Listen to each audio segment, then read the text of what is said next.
Olá, pessoal. Então vamos a mais um vídeo sobre projeção astral. E hoje eu vou tentar responder algumas perguntas de vocês, porque há tempos eu tenho ficado de responder. Eu estou devendo um vídeo, eu tenho que anotar na minha agenda, sobre acástico. Aí não vai ser um, vão ser vários vídeos para explicar tudo, não dá para fazer num vídeo só. Também não vou fazer curso sobre isso, tá? São explicações e depois as pessoas pesquisem e deem continuidade. Mas nesse vídeo sobre projeção astral, vou aproveitar que houve algumas perguntas, né? E uma das perguntas diz respeito a quando você explica que existem diversos níveis dimensionais e que alguns deles são possíveis a nós em projeção, qual o nível que alcançam aqueles orientais que têm uma vida toda dedicada à espiritualidade? Como você já acessou o nível mental e tem uma grande bagagem, isso aí não interessa. Você faz entre o que é possível pela projeção astral versus aqueles ápices obtidos em práticas orientais. Ele quer que eu estabeleça uma correlação entre Nirvana, Samadhi, Satori e a projeção astral, ou talvez a projeção mental. É o que eu entendi da pergunta. E são praticamente duas perguntas, né? Quais são esses níveis dimensionais, né? Que são possíveis a nós pela projeção e essa correlação. Então, eu trouxe material, né? Para essa pergunta. Essa foi a mais, né, elaborada. São só outras. Como você conseguiu tornar o fenômeno de projeção sujeito à sua vontade? Eu vou começar então por esse, para depois entrar. Como eu passei a controlar a projeção astral? Deu trabalho. Não vou dizer para vocês que não tenha dado um certo trabalho, porque no início foram fenômenos, né, que foram acontecendo. O primeiro fenômeno, como eu já disse, foi a cirurgia da garganta, então eu considero induzido por uma anestesia. Eu tinha uma facilidade, porque eu tinha clarividência. E ficou claro, na minha idade de 2 até 6 anos, é a clarividência. É ver seres o tempo todo circulando pela casa, o ser que me ensinou a ler, daquela maneira, né? Ele era assim como um professor. Quando eu era criança, eu não estava muito atenta se tinha mais luz ou menos luz. Sim, professores, para mim, sempre eram pessoas muito agradáveis, né? Não, eu não tinha problema com professores de jardim de infância, não achava nada ruim. Na verdade, quando eu fui, o que me incomodou foram os colegas, tá? É o tal bullying, né? Por você ser diferente. Então, assim, eu tinha uma relação, vamos dizer, com os adultos um pouco melhor, mas, assim, esses adultos benevolentes, que estão voltados para educar a criança, que protegem, porque também não são todos, né? Que a gente sabe. É ser humano, a gente vai descobrindo isso aos poucos, na medida que vai vivendo. Né? Então, eu vi os seres que avisaram da morte do meu pai, depois os seres ao lado da minha avó, antes dela falecer. Eu presenciei. Teve a EQM, os seres que me colocaram do lado do meu corpo. E, quer dizer, para mim, tudo estava muito relacionado a uma clarividência. Eu achava que eu via, né? Na minha primeira comunhão, eu via anjos, né? Seres que estavam ali pela igreja. Por isso que eu digo, né? Alguns lugares tem uma egrégora boa que tem outros seres. aliás, todos os lugares têm uma egrégora e todos os lugares são cheios de seres. Aqui tem seres, na rua tem outros seres, dimensionais. E se você acessa, você pode ver positivo, negativo, vai depender do que você quer ver ou de como você está, né? Porque também isto, as pessoas falam, por que a gente não vê o tempo todo, não tem a consciência o tempo todo? Porque você está tendo uma experiência física. E ter uma experiência física é justamente ter esse desafio de você estar aqui e pensar que está sozinho, mas não está sozinho, né? É estar aqui dentro da caixa, né, que é mais ou menos escura, né, como eu já defini em alguns outros vídeos e vou continuar nos vídeos, né, sobre religião e espiritualidade, e iluminar essa caixa, colocar os furinhos nessa caixa até romper essa caixa ainda estando aqui. É possível? É. E a gente vai cair depois na outra pergunta. Mas como que eu controlei? Com exercícios. Como? Começando a estudar. Então eu tive as minhas primeiras 6, depois aos 10. Depois eu comecei a ter alguns fenômenos, né? Que depois eu vim saber que era do corpo astral, me senti maior, me senti menor, parecia que estava embaixo da cama, parecia que eu estava flutuando que nem um balão. E depois teve aquele processo, né, também, uma EQM, 5 dias em coma, 5 a 6 dias é mais ou menos o tempo, né? Porque eu acordei, eu me lembro bem, foi num sábado, e me lembro de ter o processo ter começado numa quinta-feira à tarde. Mas entre quinta e sexta eu ainda estava pelo hospital.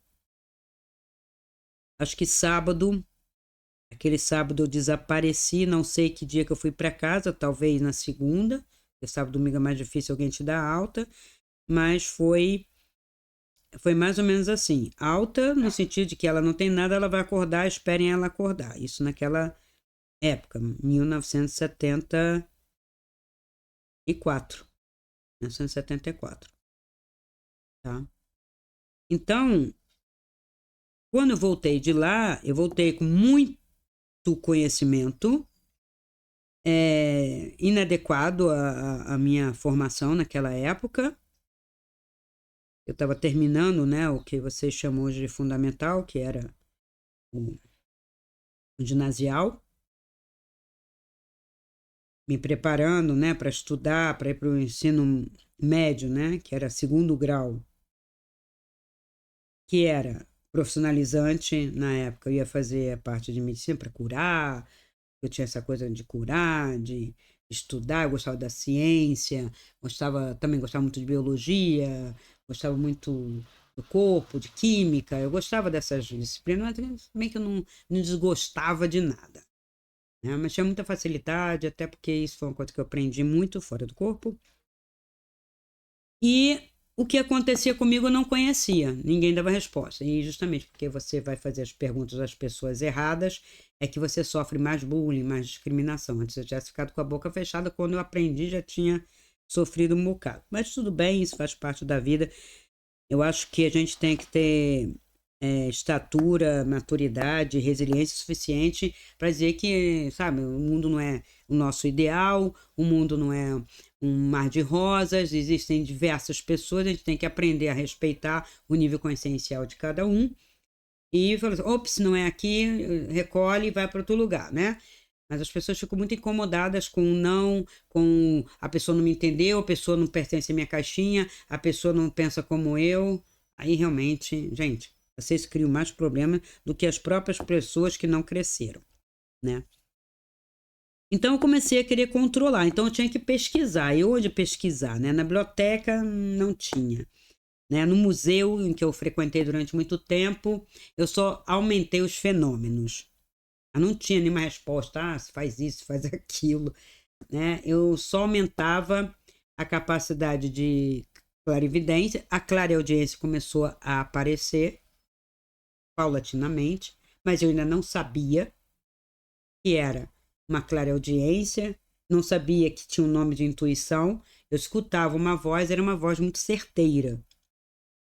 Eu brinquei muito com isso, como se eu posso adivinhar isso para você, eu posso adivinhar quem mandou essa carta, eu posso adivinhar quem está chegando. Tanto é que eu falo que eu estive na parapsicologia também procurando por minha conta. Eu burlava algumas situações para poder ir em lugares onde tivesse alguma palestra, alguma coisa nesse sentido. Naquela época a gente tinha um pouco mais de liberdade, o mundo não estava tão violento, não tão sexualizado, não tão louco como a gente está vendo hoje, e uma adolescente de 14 anos focada em querer estudar, podia sair, pegar um ônibus ou andar a pé, que era o que eu fazia, né? Minha mãe não estava em casa, eu estava trabalhando, mas eu responsavelmente estava indo para um lugar onde eu ia estudar, onde eu ia aprender um pouco mais. Não foi o tempo todo, foi eventualmente, mas era o suficiente para eu buscar alguma coisa. Fora que eu estudei muita coisa fora do corpo. E era para controlar, né? Então, como que eu controlei? Com exercícios. Que tipo de exercício? Primeiro, começar a observar, né? Então, eu notava, eu sempre falo, tudo que vocês fizerem relativo à projeção astral, a autoconhecimento, a espiritualidade, tenham um diário. Eu tenho diários e diários e diários e diários. Tenham um diário, né? Para você saber se você está progredindo, se você não está progredindo, se o fenômeno parou, para você não mentir para você. Ponto fundamental de qualquer caminho, de projeção astral, de espiritualidade, né? De bem-estar, é a verdade, a clareza. Então, quando a pessoa escuta, né, da ideologia vigente, não existe verdade, só existe realidades, a verdade é relativa. Não, para mim não. Ela é o que é. E pode ser até que assim, o que é verdade para mim, pode até você não conseguir perceber essa verdade. Mas se eu e você estivéssemos diante de uma pedra, tá vendo a pedra? Eu tô vendo a pedra. Eu posso ver além da pedra, você tá vendo? Não. Mas eu também não tenho que inventar, porque se eu começar a inventar, eu que tô perdendo a capacidade de ver realmente. Então, eu era muito verdadeira comigo. Eu saí, não saí, o que aconteceu, por que que eu enchei, por que que eu subi, por que que eu fiquei no teto, por que que eu desci da cama, por que que eu caí, tinha a impressão que eu tinha caído da cama, quando eu ia ver, não, né? Porque eu levantava e outra parte do meu corpo não levantava. Então, tudo isso foi anotado. E percebi que algum tipo de respiração, alguns estados propiciavam a projeção, tá? Mais calmo, uma respiração mais equilibrada, um pouco mais tranquila, eu começava a ter os fenômenos melhor. Quando eu estava muito mal, era muito confuso, não dá para distinguir se você está saindo, se você está sendo puxada, se você está sendo assediada. Então tinha umas coisas um pouco estranhas. E eu acessei alguns estudos a partir dos 14 anos, numa ordem iniciática. Ordem iniciática não é caixinha, é estudo, é filosofia. Então não se confunda com igreja, nem com caixinha nenhuma de doutrinação, porque é estudo. Então, se é estudo, não tem caixinha. Mas tem um conhecimento até certo ponto. Né? Você pode dizer que é limitado. Né? E eles mesmos dizem, você vai até aqui. Depois daqui, você tem que buscar um mestre fora daqui. É muita verdade. Pelo menos nas escolas que eu acessei. Não vou dizer que são todas também, não. Por isso não digo o nome. Então, porque depende até de quem está à frente daquela escola, tá? Muda às vezes o diretor da escola, pronto, já acabou tudo. Existe isso. A escola era tão boa de 1974 até 2000 e, sei lá, 2004. Depois mudou a direção, a coordenação, ficou estranha, começou a esvaziar, começaram a colocar outras coisas, aí muda. A gente não sabe por que fazem isso. Mas tá aí. Então, uma das coisas que eu posso dizer para vocês é: eu percebi que tinha a ver com os pontos cardeais. Se eu colocasse a minha cabeça para o norte e meus pés para o sul, era muito fácil sair.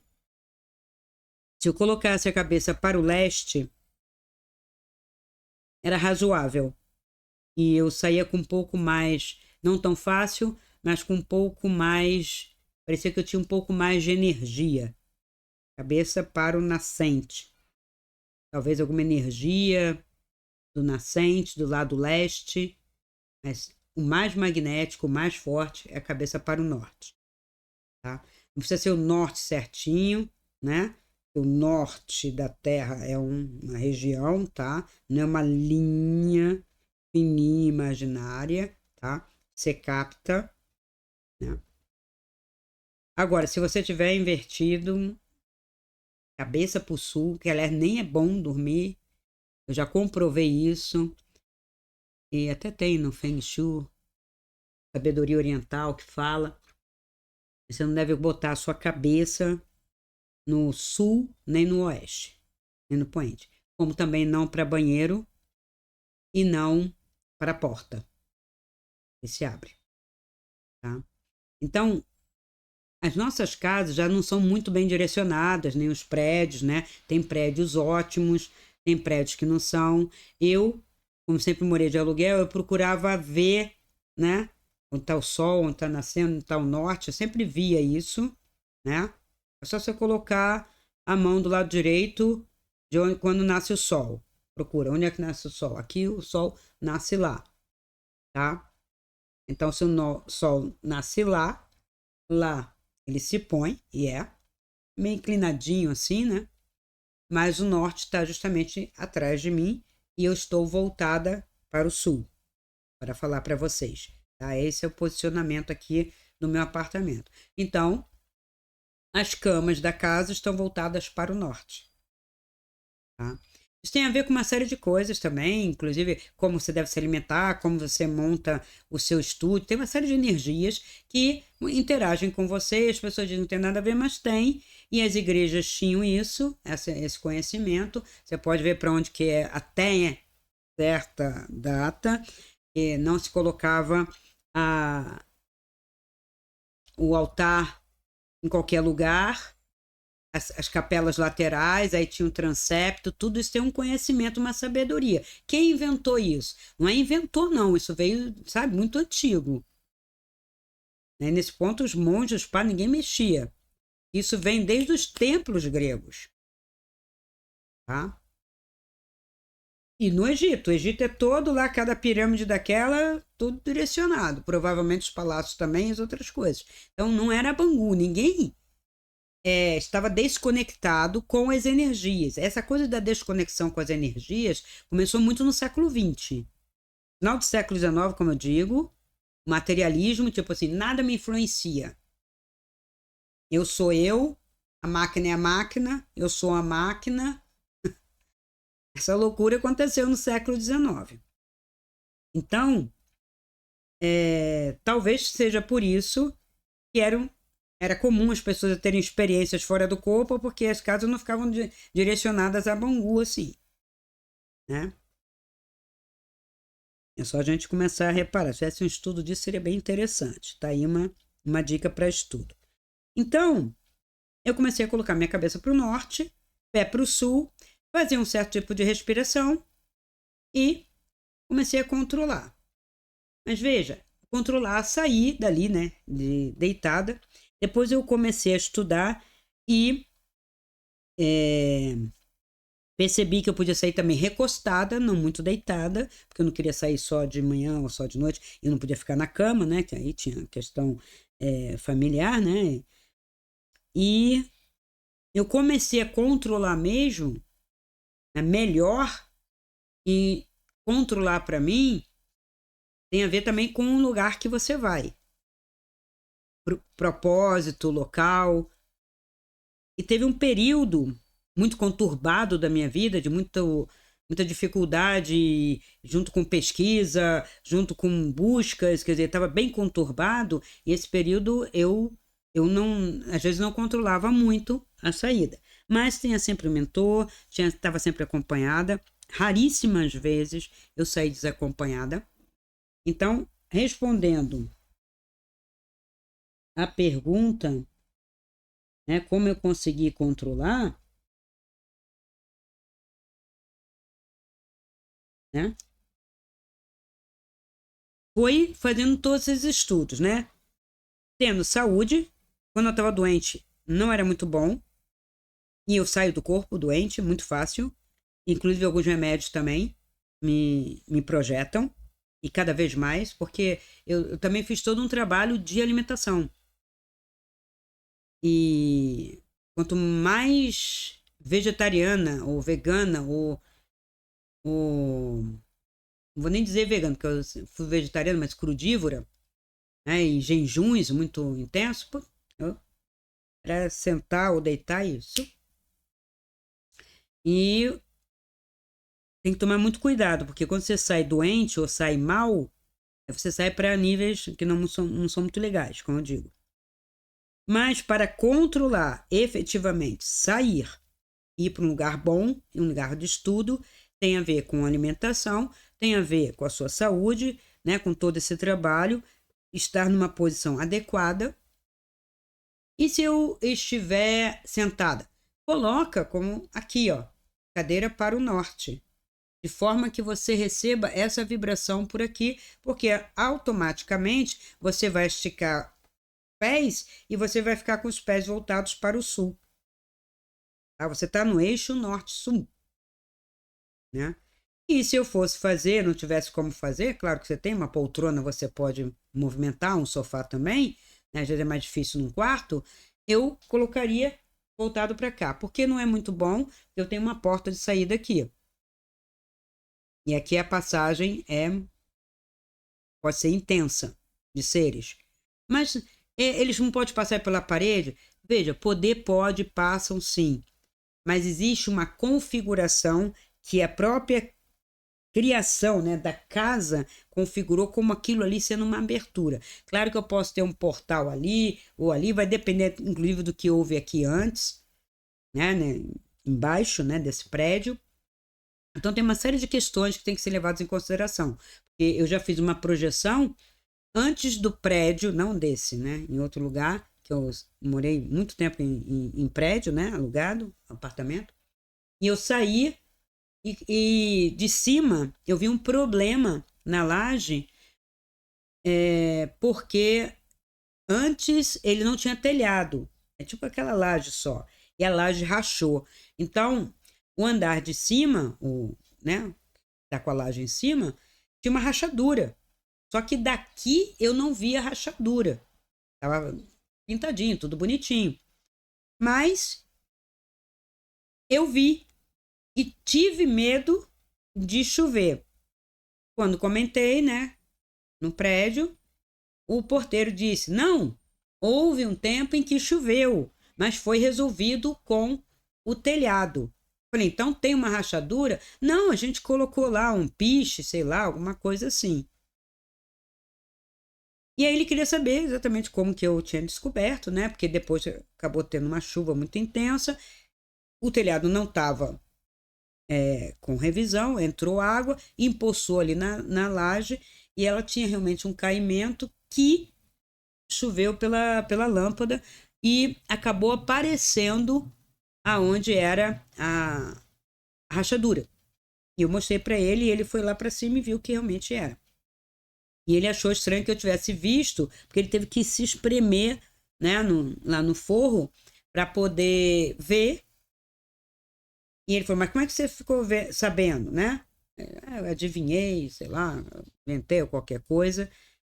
E isso é possível. Você pode, numa saída, numa projeção, você pode ir um pouco para trás e para frente, vamos dizer assim, didaticamente, por favor, né? Porque passado é atrás, porque a gente acha que foi o que passou, então fica para trás, e o presente é agora, é aqui, e o futuro é o que vem, então eu estou sempre indo na direção, então a gente fala para frente, né? Para frente que se anda, é para cima, eu também podia dizer que é para cima, né? E por que que eu tenho essa possibilidade, né? Uma é o já vivido, eu não mexo muito. É que eu vou entrar depois quando eu fizer o vídeo de Akashico. E esse para frente que eu consigo ver ele, como não está manifesto, esse aqui do passado, vamos dizer, foi manifesto e deixou de ser. Cadê o passado? O passado não está em lugar nenhum. Está como experiência e vivência dentro de mim, dos outros que viveram, das experiências, né? Mas eu não acesso mais a minha adolescência, a minha infância, eu não acesso mais nada daquilo. Eu iria acessar no Akashico, como lembrança, como memória e etc. Depois a gente entra na questão do Akashico. E no futuro, ele está manifesto? Não. Eu posso mudar? Posso, dependendo se já está vindo ou não. É um delay aí. Que tem a ver, nós dizemos, que tem a ver com a questão temporal. Tempo, eu já disse, pode ser uma energia, pode ser uma lei, pode ser uma impressão. Eu não defino. Tempo é o tempo. Para mim, tem algo de energético ou vibracional, mas não consigo definir. Muitos cientistas e filósofos já tentaram e especulam, né? Nós especulamos, nós seres humanos especulamos. Mas o que eu posso dizer é que, justamente por trabalhar às vezes com premonição, não trabalhar, né? Porque não é um trabalho, mas acessar, ter sonhos, ter avisos, né? De premonições, de algo que não aconteceu e vai acontecer, e poder avisar e não acontecer, então eu posso desmanchar. Ou seja, ele não está fixo, dado. Ele é uma possibilidade. E está quase se manifestando. Por quê? Porque uma série de inferências estão sendo canalizadas para aquela manifestação. Que é o caso das previsões, né, que se faz, né, as profecias coletivas. Por isso eu temo pela humanidade que alimenta demais essas distopias, demais. Parece que o povo que produz isso quer ver o circo pegar fogo mesmo. Cambada de Nero, né? Quer ver a Roma pegar fogo. Então, vai acabar o mundo. Quantas vezes nós ouvimos isso? Como o Apocalipse, né, que ficou, né, com uma linguagem escatológica, né, dessa distopia, ela foi herdada, né, do mundo judaico, né, que é um conceito judaico, essa escatologia, né, de fim. Eles mesmo têm, né, esse negócio de fim, de não sei o que lá do templo, vai ruir o templo, e aí ruim mesmo, né? Pode ser uma previsão, mas você poderia mudar. Por que você não pode mudar? O que você não pode mudar? A verticalização do eixo da Terra? Talvez. Eu acho que está além do ser humano. O que eu não posso mudar? A extinção de um animal? Pode ser. Se a natureza estiver recolhendo, se não for uma ação humana. Que existe isso? A natureza recolhe e coloca outros no lugar. É que o ser humano não tem a humildade de perceber isso, de estudar isso. O que eu não posso? Eu não posso, até o momento, tá? Domar o tempo. Posso prever a tempestade, mas não impedi-la. Posso me defender. Posso botar todo mundo no abrigo. Ou seja, o estrago do fenômeno pode ser minimizado se eu antecipo.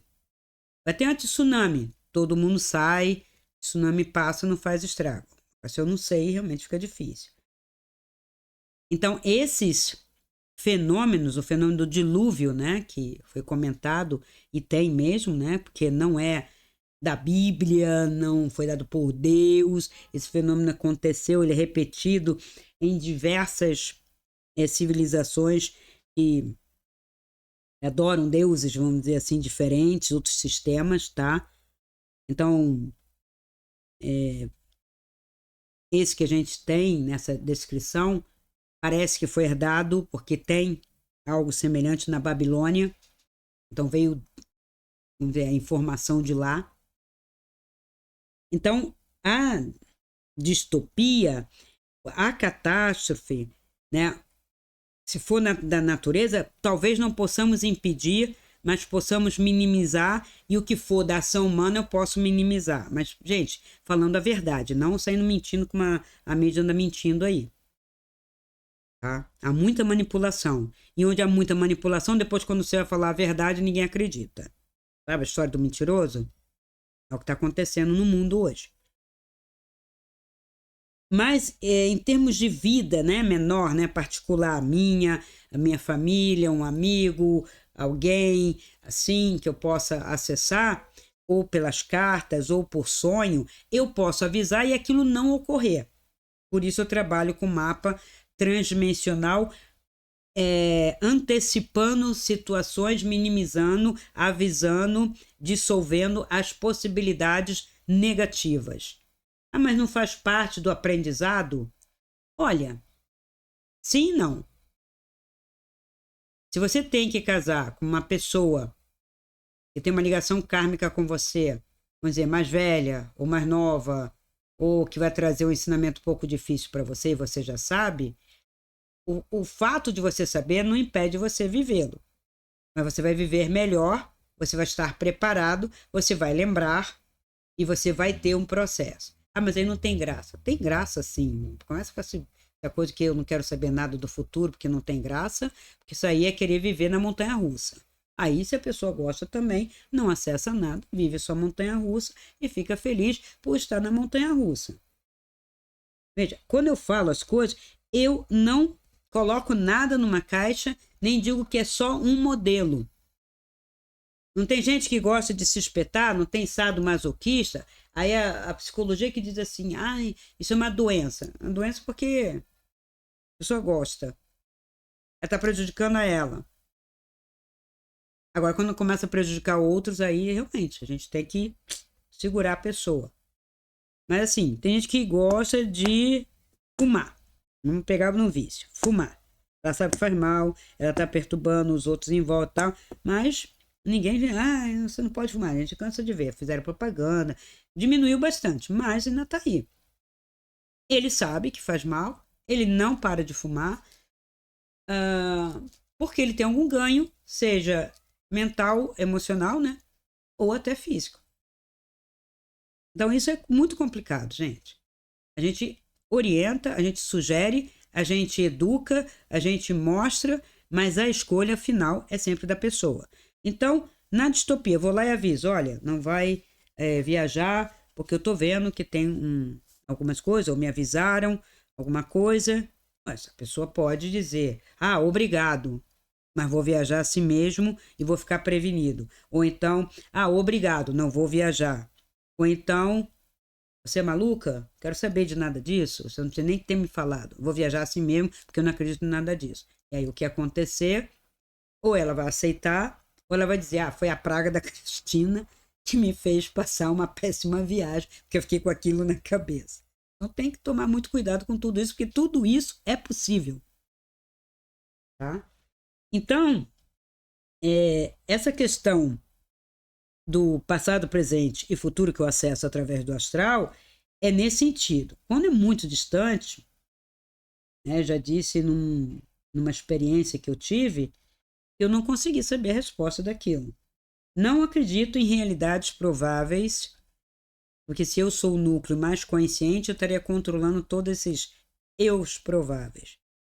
Acredito sim numa possibilidade que foi pensada e não foi dissolvida. Isso é outra coisa que eu vou abordar na questão, quando eu estiver falando de acástico, das diversas inferências que se pensou muito e ela fica ecoando, vamos dizer, vibrando, com uma possibilidade quase para se realizar, e eu posso, daquela vez, ter acessado esse tipo de coisa.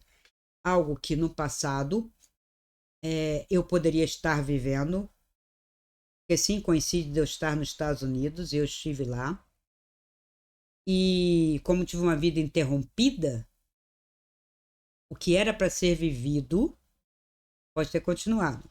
Agora, por que a consciência desta vida?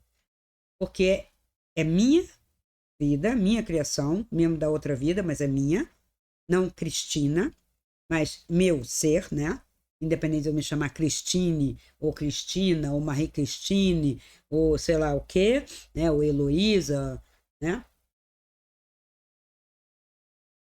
Essas personalidades, que na verdade sou eu, são personalidades que eu tomei aqui, né? Mas são vários eus, mas vários eus não, várias personalidades, eu deixei. Mas alguma foi muito forte e tinha essa manifestação que não foi realizada e ela ficou vibrando. A gente vai ver isso que na casca acontece também isso. E eu posso ter justamente acessado, mas com a consciência daqui, cadê Fábio, cadê Cristina? E por que ela dizia aquilo? Né? Ela está.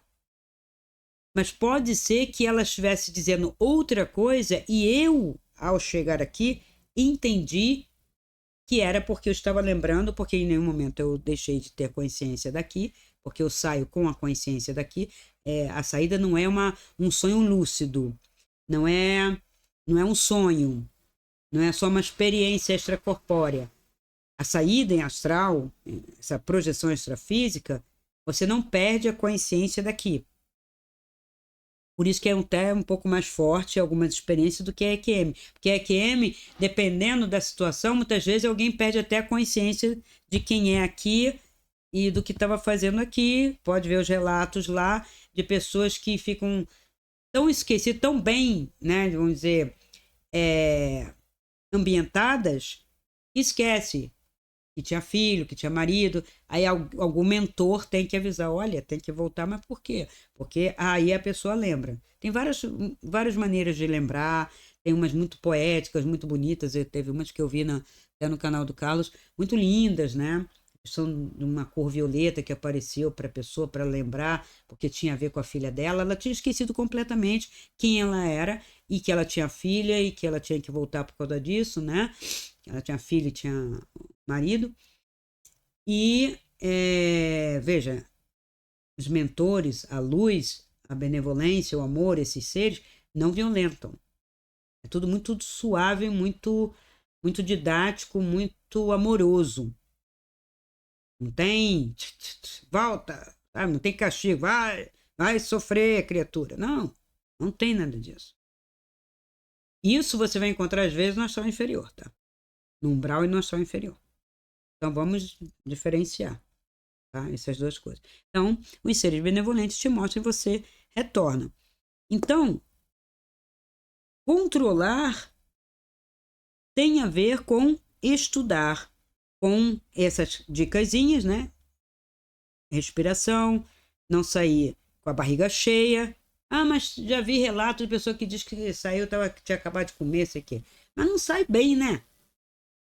E se acontecer alguma coisa, vai atrapalhar o seu processo digestivo. Porque você está entendendo. Imagina você toma um susto, acontece alguma coisa, você está com a barriga cheia, você já exagerou, né? Você já está no outro nível, você não está num nível muito consciente. Se você exagerou, você já está na gula, né? Já está compensando. Aí eu vou e saio. O que você sabe? Não vai ser um negócio legal. Imagina se eu tomo uma baita sustão. Eu vou atrapalhar meu processo digestivo. Eu posso voltar para o corpo vomitando, posso voltar para o corpo com enxaqueca, passando mal, né? Posso ter até uma congestão. Então, não é bom.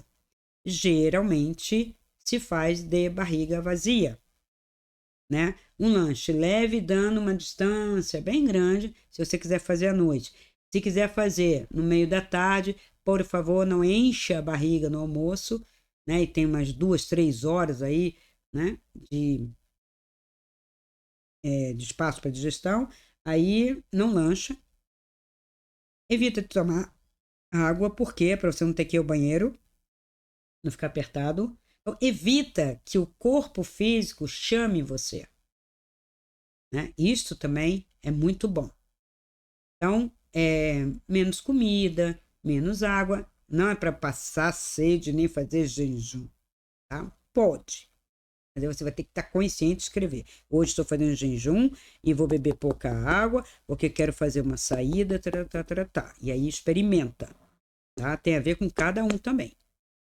Ok? Então eu posso começar a controlar através de estudos. E aí tiver uma série de outros exercícios que depois, quando eu estiver falando sobre exercícios de projeção astral, eu posso até colocar para vocês. Mas os níveis, a pessoa está perguntando sobre os níveis alcançáveis, né? Projeção segundo a minha vontade é assim, e os níveis, né? Como eu posso acessar os níveis? Eu já expliquei que esses níveis dimensionais do astral têm a ver com o mundo dos desejos. Veja, o primeiro chakra é o chakra básico, é o chakra da vida. Está relacionado à energia telúrica de Gaia, Terra. É a energia que você pega, vital mesmo, da existência. Não é a do ar, é a da Terra, a vibração mesmo. Então, que trazem os alimentos, que trazem os metais, que trazem os minerais para manter o seu corpo físico. O chakra, o segundo chakra, é o chakra dos desejos, tá? Aquele que está ali embaixo do umbigo, né? Que é o esplênico. E por que ele é esplênico? Porque ele está relacionado ao baço, tá? E tem um plexo solar, que está mais para cima. Bem, assim que eu aprendi, tá? Esse chakra dos desejos, tá? Ele é, vamos dizer que é o que forma praticamente nosso corpo astral, o mundo astral, né? Mais o plexo solar também. Tem um pouco de vontade, né? O chakra do plexo solar tem a ver com vontade, mas tem a ver com ira, tem a ver com autoafirmação egóica, né? Atua muito no fígado, atua todas as mexidas no fígado, no estômago, né? Ele chega até aqui, a sua vibração. O cardíaco já vai estar aqui, né? Então, ele seria perto ali, né, realmente da região do umbigo. Uns chamam ele de umbilical. Eu não gosto de chamar ele de umbilical, porque eu acho que o outro está mais próximo do umbilical, porque são 2 dedos abaixo do umbigo. E ele está relacionado a esses outros órgãos, muito mais ao fígado até, do que ao pâncreas, né? Porque essa coisa do desejo, né, é que a gente vai para o mundo astral, que é o mundo dos desejos, que é criado por nós. Que é uma questão que eu vou trazer aqui para vocês, que tem a ver com o que o Buda, né, deixa bem claro, dos desejos que causam sofrimento, né? Não são todos, tá? Vamos entender perfeitamente isso. Então, ele pergunta sobre isso, né? Então, os diversos níveis têm a ver com o meu estado mental e emocional. E então, assim, eu já falei, o astral inferior, ele vai para o escuro até o mais denso, até onde você. Não é bom a gente ficar andando, né, lá embaixo, né? Até onde eu consegui ir, até onde o Enio foi, ainda dá para você se mexer alguma coisa, mas é denso, pesado, é como se você estivesse num lugar com uma atmosfera, né, bem pesada, tem cheiro ruim. Ah, tem cheiro? Sim, é o que me pareceu. Ah, mas eu tenho nariz, né? Algo daquela vibração foi captado como cheiro, tá? Isso porque os físicos dizem que as moléculas, né, de cheiro são só daqui, né? Mas elas são voláteis. Se são voláteis, elas estão no nível vibracional. Então tem perfumes, cheiros médios e cheiros ruins, vamos dizer assim, né? Também. Então, das vezes que eu fui para estudar, algumas vezes fui porque estava mal, né? Muito escuro, muito sofrimento, muita dor. Que tipo de dor e sofrimento? De alma, gente. De arrependimento, de dor, de ira, de tudo isso que a gente vê aqui, e a pessoa passou e aquilo passa. Veja, não é porque o ego é uma abstração, uma personalidade que você cria e que você pode se desidentificar, né? E tirar essa máscara, que ele não passa alguma coisa para você, porque se você deixa toda a sua existência ser uma experiência a partir do ego, esse ego viveu no seu lugar e quem absorveu foi sua alma. E quem eu sou mesmo, que é essa alma, essa singularidade, né, essa luz, essa vibração, essa energia, se eu já tirei a capa do ego, se eu já estou observando e presente, tudo que eu vivenciar, se eu fizer bem ou fizer mal, eu vou passar também. E quando eu largar essa unidade carbônica aqui, né, esse corpo mais denso, eu vou ficar num nível de vezes até mais denso, dependendo de onde eu for. Aí tem aqui os níveis médios, que eu falo de cinza, né? pode ser 10 tons de cinza, se vocês quiserem, né? E depois você começa a subir ainda nesse mundo astral. Por quê? Porque ainda tem muita coisa a ver com o desejo, com a vontade de ajudar, com a bondade. Não é mental. Mental é ideia pura. Não tem emoção. Mas e o sentimento? Sentimento é outra coisa. Tá? O sentimento vai estar justamente nesses níveis superiores. Que talvez seja isso que a pessoa esteja perguntando, né? Porque ele quer saber sobre os níveis alcançáveis, né? Porque eu já fui até o mental. Então, assim, Nirvana. O Nirvana é um termo oriental do hinduísmo, né? Que seria um estado de beatitude, de libertação total, não apenas só do sofrimento, não. De tudo. Libertação da roda de Sansara, que ele diz, do ciclo reencarnacional. No sentido de quê? De obrigação, né? Eu quero vir para endireitar, ou eu preciso vir para endireitar, né? Que seria a roda de Sansara. Mas veja, nós conhecemos alguns casos de seres que alcançam esse estado de beatitude, passam e dizem, vou voltar. Bom, o Dalai Lama, não vou dizer que é esse, o 14º, mas até o anterior, né?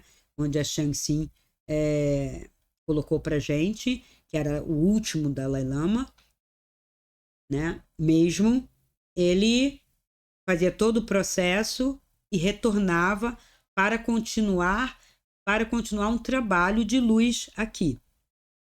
Então ele está nascendo consciente porque quer, então é diferente. Então o nascer aqui não pressupõe sempre sofrimento, ignorância e uma série de coisas que eu vou depois mostrar aqui para vocês.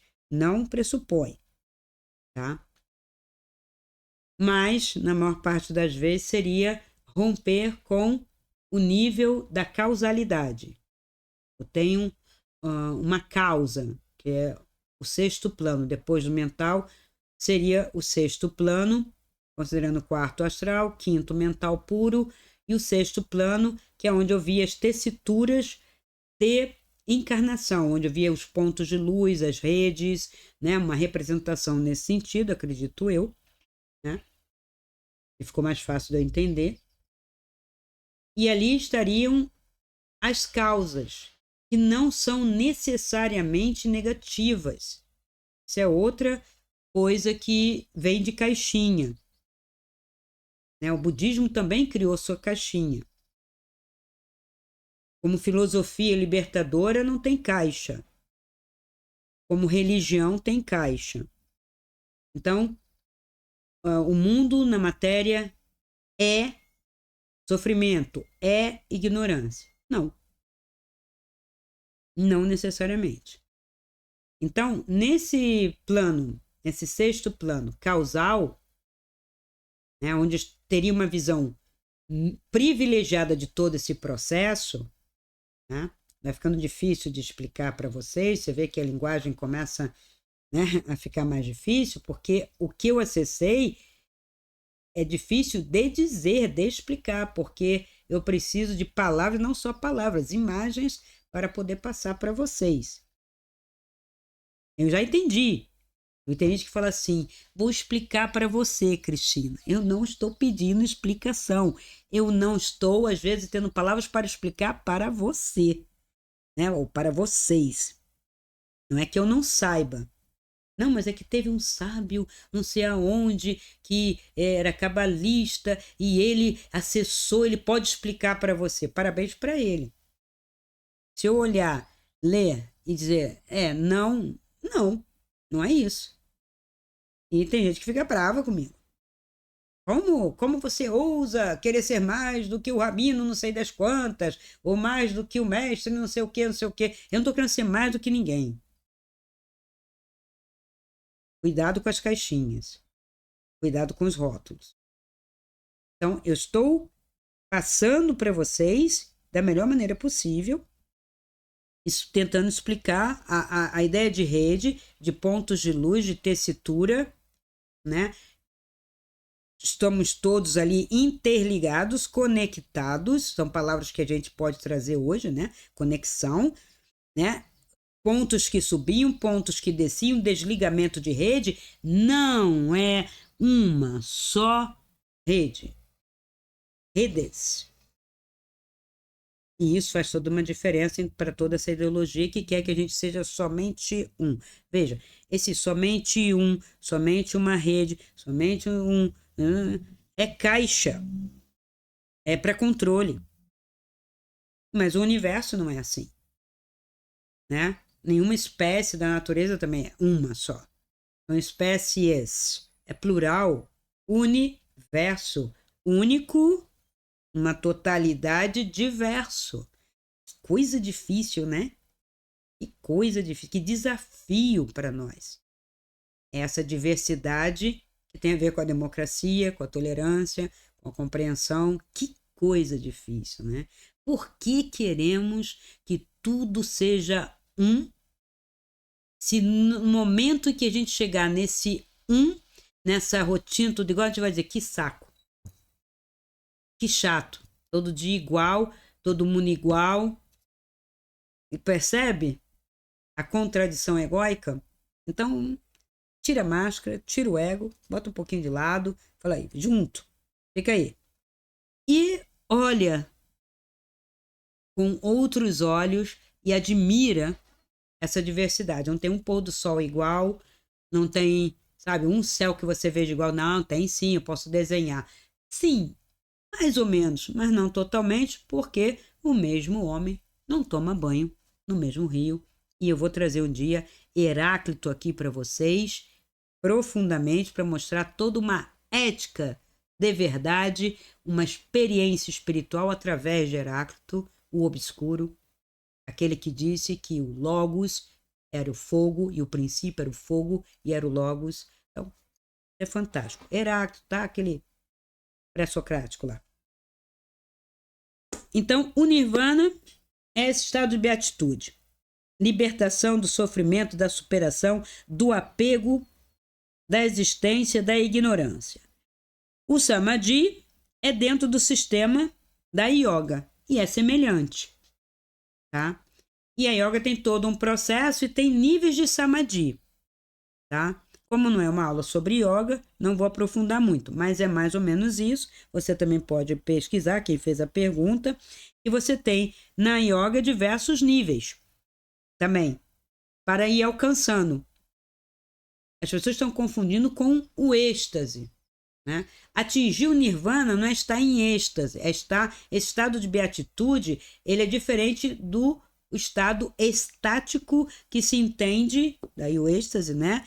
De encontro com uma epifania, com uma beatitude assim momentânea, né? Que é o estado de graça momentâneo, que alguns santos ou pessoas, vamos dizer assim, que eu não gosto dessa palavra, pessoas que fizeram algum processo dentro da caixinha, dentro da Igreja Católica, alguns, tá? Poucos. Você tá aqui, Teresa e São João da Cruz, que é o lado mais místico, que alcançaram esse estado, inclusive falando de um amor divino, de um eros divino, eros nesse sentido, né? No sentido primordial, não no terceiro sentido helênico, né? Então, nesse sentido. Então, o Samadhi, ele teria estágios para alcançar também esse estado de beatitude, de libertação, de eu não necessitar voltar. Veja, não volto por necessidade, mas ninguém diz que eu não possa voltar porque quero. Mas de onde viria esse desejo? De ajuda? De iluminação? Pode ser. Aí vamos diferenciar desejo de vontade, né? E até de volição amorosa. E o que é o Satori? O Satori é do budismo já no Japão, né? Muito relacionado ao Zen budismo, que se confunde com o estágio de iluminação, né?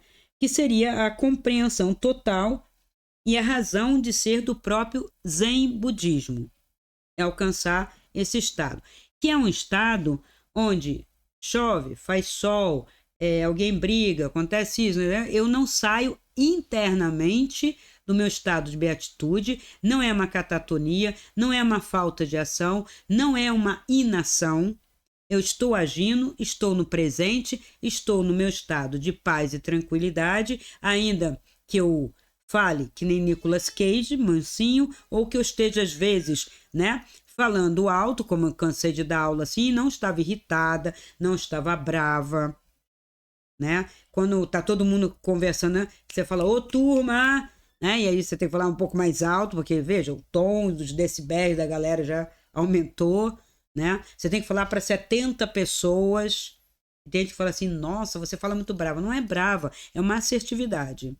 Quem é professor mesmo, de verdade, me entende, e quem não é, ou teve problemas com os seus professores, ficam assustados, porque eu estou falando muito bravo, mas não estou, garanto a vocês, que eu não estou brava com vocês, nem com ninguém, e se eu tivesse que ficar brava, eu ficaria brava com o sistema. Essas caixinhas idiotas que querem o tempo todo encerrar a gente, padronizar, colocar, né? Eu me sinto dentro, né? Eles fazem isso, né, conosco. Eu tô fora, mas é como se fosse isso, né? Eles tentando pegar, me botar uma caixa, um rótulo, e eu passando naquela mesa, na esteira de produção, né? E é assim.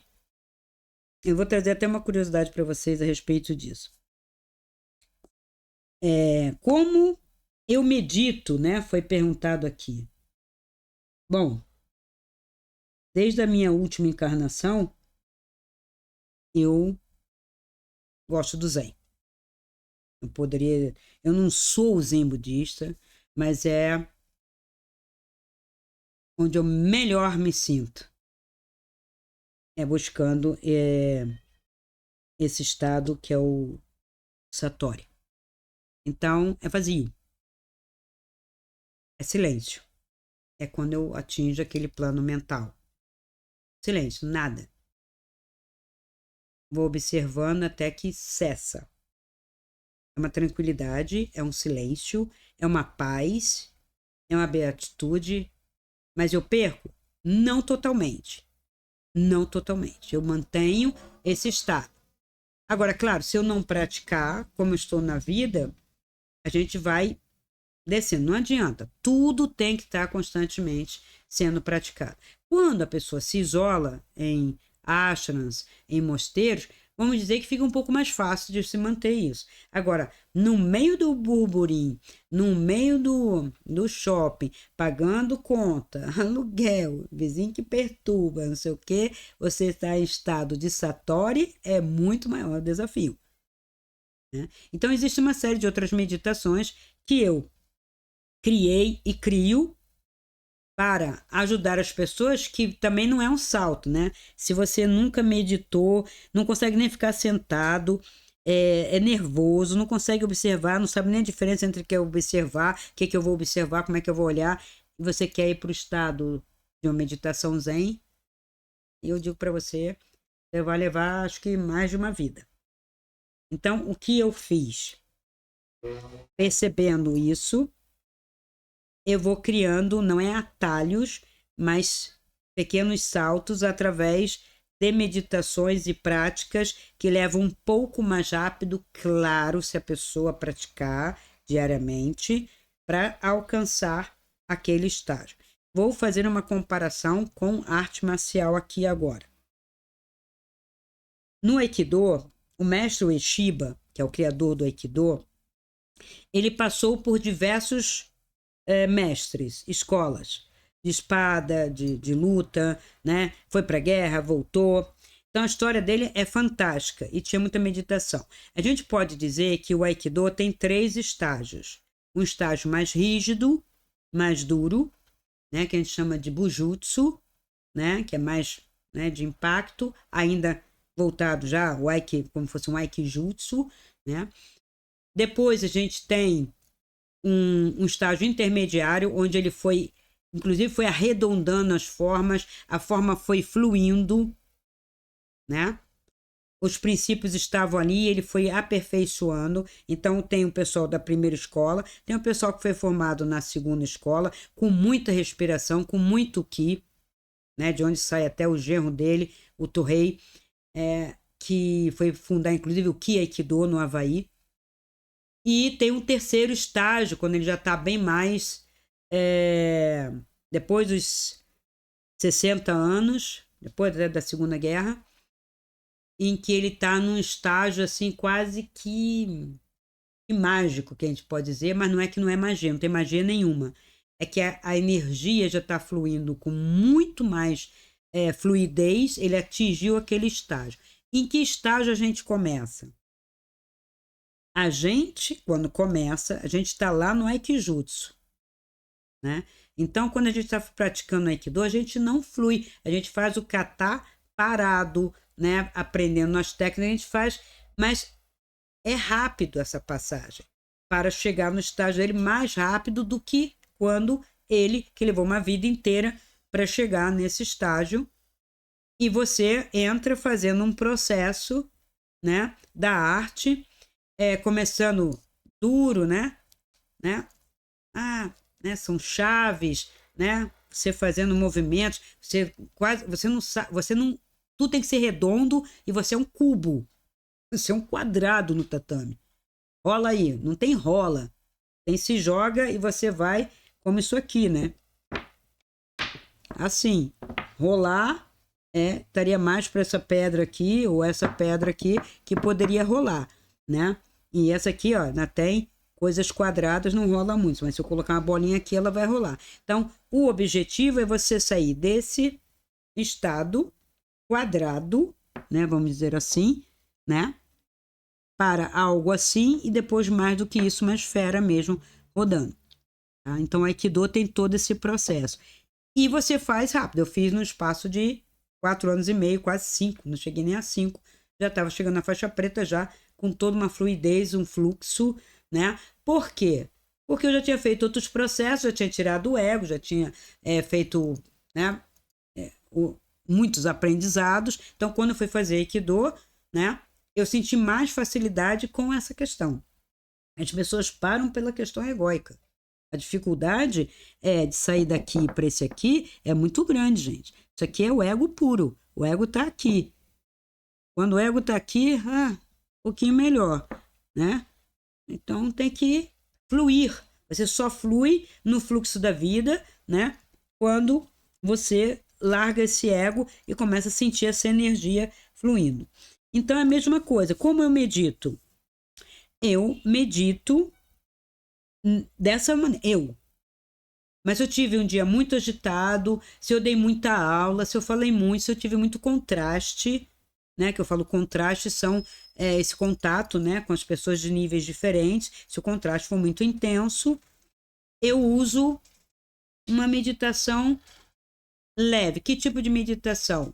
Ou da água, com som de água apenas, respirando, no sentido de lavar, ou do fogo. Eu gosto muito do fogo. Eu já me coloco dentro de uma fogueira, já queima logo tudo. Então eu faço essa meditação e hoje tem muita facilidade para você fazer isso, porque você tem aplicativos com sons, né? Mas é assim, 1 hora, no mínimo. Não venha com meditação de 10 minutinhos que você não chega a lugar nenhum. 10 minutinhos para você começar a conhecer os conceitos da meditação. Tá? Então eu já respondi 3 perguntas. Tá? Então vou trazer aqui, só para fechar e corroborar, o que Moria fala a respeito dessa questão mesmo de Samadhi, Nirvana, Satori. Ele tem alguma coisa, porque ele é Agni Yoga, e ele estaria mais para a definição do Samadhi, porque é do sistema iógico. Tá? E o yoga é um sistema, não é uma religião. Tem a religião hinduísta, ela tem a sua caixa, e o budismo foi transformado em religião, mas como filosofia, a gente tem até no Ocidente filósofos que pegaram só a parte filosófica, tá? Então, vamos ver aqui no Agni Yoga. É possível regozijar-se mas na alegria não sejamos semelhantes aos animais. Onde está a diferença? Está falando desse regozijo, desse êxtase, né? Não sejamos iguais aos animais. Onde está a diferença? Somente na consciência. Os animais não sabem por que se alegram, que estão naquele estado de beatitude, mas nós sabemos. Com tal consciência, unimos causa e efeito. Assim construímos a ponte do aperfeiçoamento. Percebe o que Moria está colocando? Com o conhecimento, né, de Jnana Yoga, conhecimento, eu consigo fazer essa ponte e eu sei que esse estado não é aleatório, eu sei por quê, porque estou buscando, onde cheguei, como cheguei, porque cheguei e como mantê-lo. Todo esse conhecimento, consciência. Tá? Pode-se revisar a cadeia completa de acontecimentos e apreciar sua sequência. Assim também seremos diferentes dos animais, que não unem os momentos separados. Nós podemos unir. Tá? O ensinamento sobre a comparação de acontecimentos dará uma nova fonte de energia psíquica. É muito importante. Se as pessoas aprendessem a comparar os dias de sua vida de acordo com a sua consciência, elas se mudariam do seu lugar fixo. Então, veja, por que a importância do diário? Para eu poder lembrar. Tem gente que não sabe nem o que comeu ontem, ou anteontem, ou na semana passada, nem no mês passado. Ai, Cristiane, você tem uma memória fantástica. Eu fiz exercício para a memória. Outra coisa que eu também fiz. Tá? Fazia parte dos meus ensinamentos. Também exercitar a memória. Como? Todos os dias observando, não só a mim, o caminho, a trajetória, e 7 dias depois recontar isto. Claro, eu tinha o meu diáriozinho e depois, quando eu ia me lembrar o que eu fiz tudo na semana passada. Eu lembrava pouco, depois fui lembrando, até que essa memória passou a ficar muito vívida, tanto para guardar quanto para lembrar. E aí, quando você percebe o fio, você sabe o que pensou, por que está sentindo aquilo. Então, a sua consciência percebe, nada é aleatório, nada aconteceu, né? E aí eu posso sair desse lugar duro, fixo, da inconsciência, do ego, né? Para poder viver a vida, fluindo na vida, num bem-estar, com consciência. Não tem como eu fluir na inconsciência. Aí você é uma folha no vento, aí reclama, né? Porque se você não é uma folha no vento, mas age como se fosse uma folha no vento, você vai ficar sendo arrastado para lá e para cá, e você não gosta muito disso, né? Continuando. É correto definir Kundalini como um princípio abstrato. Isso é uma afirmação, não é uma pergunta. Tá? Kundalini não é uma coisa, é uma energia, mas é também um princípio abstrato. Veja como ele está ampliando o conceito. Quando as condições da vida terrestre eram rudes, foi preciso atrair o espírito para as esferas superiores. Então, foi uma ideia de serpente. Vou pegar esse ponto exatamente para a gente entender quem é a tal serpente dentro da caixinha lá do paraíso e por que serpente, etc, etc.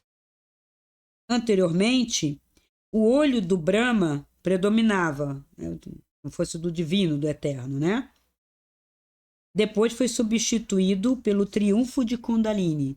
Quando sobe a Kundalini, a serpente, vem o conhecimento, o saber para o homem e abre esse centro, que é o outro olho. O olho nosso, o olho de Kundalini. Tá? E se assemelha ao olho de Brahma, assim como é em cima, é embaixo. Mas a conquista de Samadhi não protegeu a humanidade do horror da escravidão e da traição. Ele está falando da queda aqui. Eu tenho toda essa consciência, tenho esse conhecimento, mas utilizo de uma maneira negativa, traidoramente. E aí, quem trai, trai com objetivo e escraviza outro. Agora é tempo de insistir na síntese da ação. reunir, enxugar, né? Ensinamento simples, jogar fora tudo isso que não tem nenhum sentido dentro desses sistemas de caixinha. O conhecimento direto dará esta síntese da existência terrena. O tesouro do conhecimento direto está contido no cálice. Por isso é necessário acrescentar às duas fontes primárias o desabrochar do terceiro centro. Do que ele está falando aqui? Quais são as duas fontes primárias? Esta, do olho, Kundalini, acrescenta o terceiro elemento, o cálice. As duas fontes primárias, que é a energia terrestre e energia celeste. A força de Kundalini para ascender e a energia que desce do cosmos. É o olho de Brahma. Que o arco-íris de Kundalini atraia para o alto. Por que arco-íris? Porque quando vai passando essa luz por cada centro, ela toma uma cor, porque ela toma a configuração de uma frequência. Quando a luz passa pelo prisma, ela tem várias cores. Então, o prisma de cada centro. Então, esse arco-íris é como se ela contivesse tudo. Sim, o arco-íris, a serpente tem o arco-íris dentro, daí tem uma imagem mitológica de que a serpente e sobe e provoca a chuva, e daí o arco-íris. Então, tem toda uma imagem relacionada a isso. O arco-íris de Kundalini atrai para o alto, na hora que passa, mas na Terra a construção terrena é necessária, porque ele valoriza a vida aqui e agora. Transmutada, transformada, uma outra Terra, uma nova Terra, mas aqui, essa experiência física. Não vamos jogar a Terra fora, né, gente? Deve-se prover a coluna com uma base, assim como o pensamento com a escrita, com o saber. Então, veja, assim como tem uma coluna onde passa, né? E a gente faz esse alinhamento energético dos centros, o meu pensamento, né, que está captando essa outra energia, porque Kundalini vem até aqui. Daqui vem a energia do cosmos, né? A consciência. Por que a escrita, o saber? Porque é como ela é formada e alimenta tudo isso, e observa. O cálice, há tanto tempo calado, novamente voltará à vida, e a humanidade trilhará um caminho novo. 3 senhores, 3 centros, constituirão aqui a cooperação. Tá? Então, essa é uma explicação, né, de Moria sobre esse processo, muito interessante. E eu espero ter respondido às pessoas, aos poucos eu vou respondendo. Devo a vocês outros estudos sobre a questão do acástico para explicar também tudo isso. Sobre aprofundar essa questão, quando eu tiver a playlist de Moria, eu vou estar falando sobre tudo isso. E quando eu falar de religião e espiritualidade, porque eu estou falando de projeção astral, peguei as perguntas de projeção astral, né? Eu vou explorar um pouco mais da caixa, mas todo mundo percebe que tem a ver, né? Tanto a projeção astral é para sair da caixa, e não é só da caixa física que eu falo, da caixa conceito, né? Que não é para sair, que não é isso, que não é aquilo, né? Ou que cuidado com isso, cuidado com aquilo, né? Os sols iluminados podem sair, então tem que quebrar uma série de coisas, tá? Então, até o próximo vídeo de projeção astral. Agradeço a atenção de todos. Isso aí. Se esse vídeo ressoa com você, dê o seu like, comente, faça sua pergunta e compartilhe. Assim poderemos alcançar um número maior de pessoas e ajudar o canal a crescer. Essa luz é para todos nós. Ajude-nos a iluminar essa rede.